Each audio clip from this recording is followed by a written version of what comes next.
Hello student, today's topic is what are the role played by biodiversity in the shaping of nature। यानी कि आज का जो हमारा विषय है उसमें प्रकृति को आकार देने में जो जैव विविधता यानी कि जो बायोडाइवर्सिटी है उसका क्या रोल होता है। यानी कि जो हमारी नेचर है, नेचर को शेप देने में जो क्या रोल जो बायोडाइवर्सिटी है वो क्या रोल प्ले करती है। So start today's topic. Species of many kind of perform some function of the other in an ecosystem. कई प्रकार की जो प्रजातियां होती हैं, हम देखते हैं कि जो इकोसिस्टम में कुछ कार्य या अन्य कार्य करती हैं। अलग अलग जो इकोसिस्टम होते हैं उसमें अलग अलग प्रकार की प्रजातियों के जो फंक्शंस होते हैं, जो कार्य होते हैं, वो भी अलग अलग होते हैं। Nothing in A ecosystem of evolves and sustain without and reason। हम देखते हैं कि एक जो इकोसिस्टम होता है उसमें कुछ भी बिना किसी कारण के विकसित या निर्वाह करता है, मतलब किसी भी कारण बिना किसी कारण के वो रहता है। It implies that every organism beside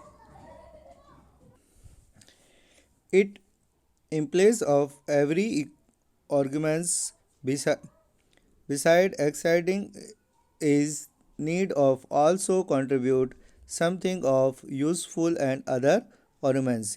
यानी कि हम देखते हैं कि जो प्रत्येक जीव होता है वो अपनी आवश्यकता को निकालने के अलावा अन्य जीवों के लिए उपयोगी कुछ भी योगदान देता है। मतलब जो कोई भी किसी भी प्रकार का जो जीव जंतु है वो अपनी खुद की जो नीड्स होती हैं, उसकी जो खुद की आवश्यकताएं होती हैं, उसको तो उत्पन्न करता ही है। उसके साथ साथ जो अदर ऑर्गन्स यानी कि जो अन्य जीव हैं उनके लिए भी कुछ यूज़फुल जो थिंग्स होती हैं, यूज़फुल जो चीज़ें होती हैं, उनको वो कंट्रीब्यूट करता है।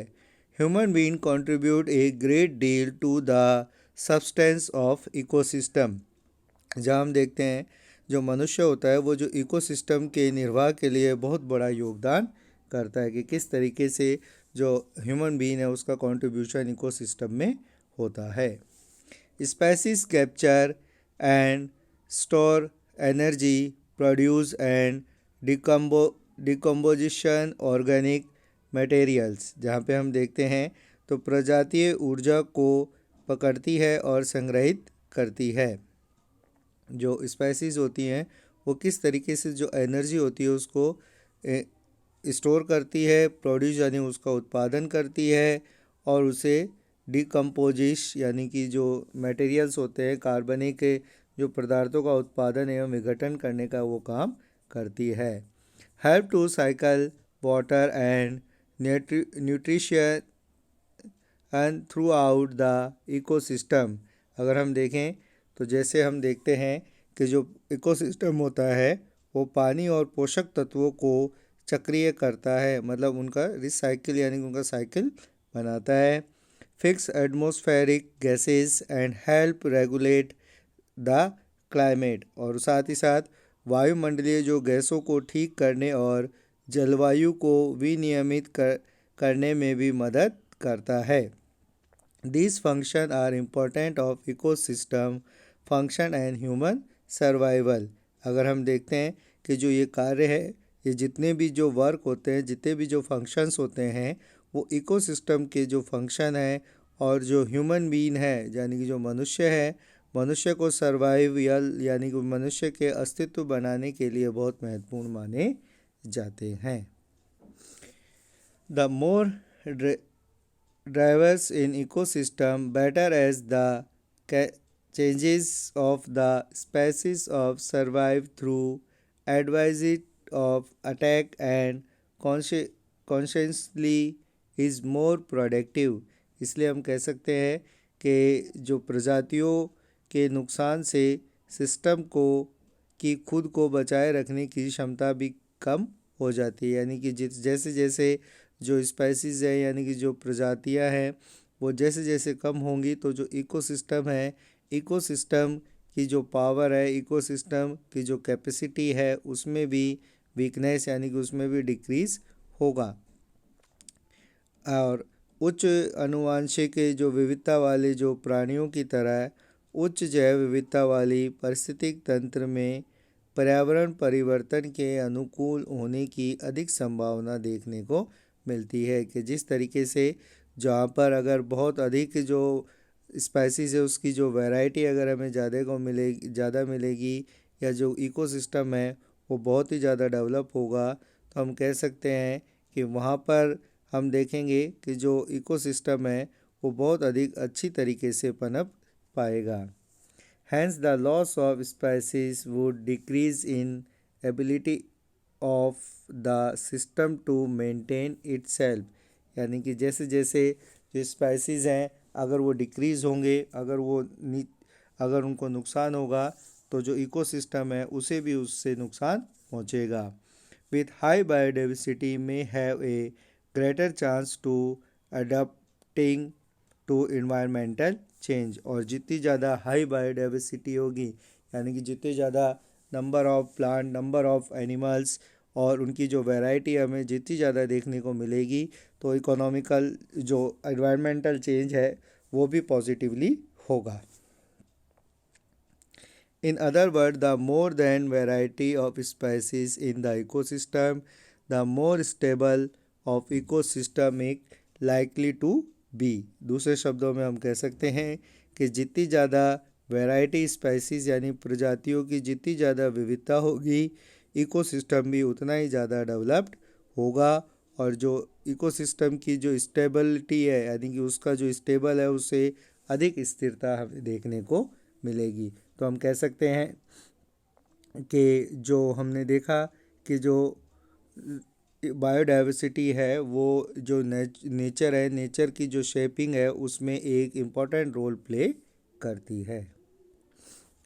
What are the major factors that are responsible for the loss of biodiversity? What steps are needed to prevent them? यानी कि जो बायोडाइवर्सिटी है उसको जो नुकसान पहुंचाने के लिए कौन कौन से कारक जिम्मेदार हैं और उसे रोकने के लिए हमें क्या करना चाहिए। तो the major causes of loss of biodiversity are as follows. जो कुछ प्रमुख कारण जो हैं जिसमें से बायोडाइवर्सिटी को जो लॉस हो रहा है उसके कुछ जो प्रमुख मुख्य कारण निम्न हैं। Since the last few decades, growth of human population has increased the rate of consumption of natural resources। पिछले कुछ दशकों में हमने देखा है कि जो मनुष्य की जो आबादी है, मनुष्य की जो जनसंख्या है उसमें वृद्धि के कारण जितने भी जो हमारे नेचुरल रिसोर्सेज हैं उसके कंजप्शन की जो दर है, उसकी जो कंजप्शन की जो रेट है वो इंक्रीज यानी बढ़ती जा रही है। It has accumulated the loss of species and habitation is different part of the world। इससे दुनिया के विभिन्न हिस्सों में जो प्रजातियां और निवास के नुकसान को तेज कर दिया है। मतलब जितनी भी जो स्पाइसीज है उनके जो हैबिटेट यानी कि जो रहने की जो जगह है उसको इससे नुकसान पहुंचा है। Over explanations of resources and deformation have become rampant of fulfil the need of large population. साथ ही साथ जो हमारे रिसोर्सेज यानी कि हमारे जो संसाधन की अधिकता और वनों की कटाई बड़ी आबादी की ज़रूरतों को पूरा करने के लिए ज़्यादा की जा रही है। मतलब जो हमारी लार्ज पॉपुलेशन है उसकी जो नीड है उसको फुलफिल करने के लिए हम ओवर एक्सप्लोनेशन यानी कि जो संसाधन है उनका ज़्यादा से ज़्यादा उसका जो इस्तेमाल कर रहे हैं, उसका शोषण कर रहे हैं। As these tropical rain forest contain 50% of the species on the earth, distribution of natural habitation have provide discourage disaster of the entire biosphere. अगर हम देखें तो जो टॉपिकल रीज़न है उसमें हम देखें तो वर्षा वनों में पृथ्वी पर जो 50% जो प्रजातियां स्पाइसीज़ हैं वो इस टॉपिकल रीजन में ही हमें देखने को मिलती हैं।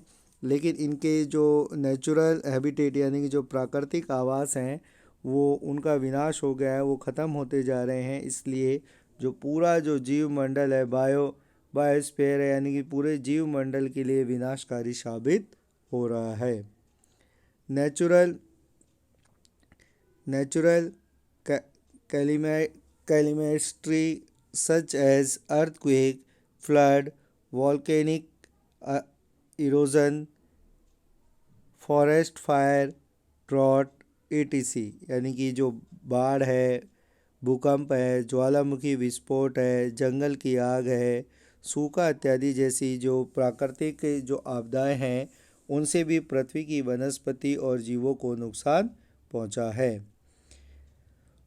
It causes damage of the flora and fauna of the earth, bring change to the biodiversity of respective affected region। और इसी के कारण हम देखते हैं कि जो ये हमारी जो नेचुरल क्लाइमेटिंग है, प्राकृतिक जो आपदाएं हैं उससे भी हमारी प्रकृति को बहुत ज़्यादा नुकसान पहुंचा है और इसी के कारण जैव विविधता भी अब परिवर्तित हो रही है। Pesticides and other pollutants such as hydrocarbon and toxin heavy metal destroy the weak and sensitive species। अगर हम देखें जो कीटनाशक और अन्य जो प्रदूषक है जैसे हाइड्रोकार्बन और जितने भी टॉक्सिस हैवी मेटल्स हैं यानी कि जो विषैली जहरीली भारी धातुएं हैं उससे जो हम देखते हैं कि जो छोटी छोटी प्रजातियां हैं वीक जो स्पेसीज़ हैं वो उनसे डिस्ट्रॉय यानी कि नष्ट होती हमें दिखाई दे रही हैं। तो हम देखते हैं कि किस तरीके से जो बायोडाइवर्सिटी है वो किस तरीके से जो इफ़ेक्टेड हो रही है। सबसे पहली जो चीज़ है इफ़ेक्ट करने वाली वो जो पॉपुलेशन है, जो हमारी जो ह्यूमन बीइंग की जो पॉपुलेशन है वो इंक्रीज़ हो रही है जिसकी जो नीड्स है उनको फुलफ़िल करने के लिए जो नेचुरल हैबिटेट है स्पेसीज़ के वो कम होते जा रहे हैं। साथ ही साथ जो नेचुरल जो डिजास्टर है जैसे अर्थक्वेक, फ्लड, वॉल्केनोज और फॉरेस्ट फायर, ड्रॉट, इन सभी से भी जो बायोडाइवर्सिटी है वो डैमेज हो रही है।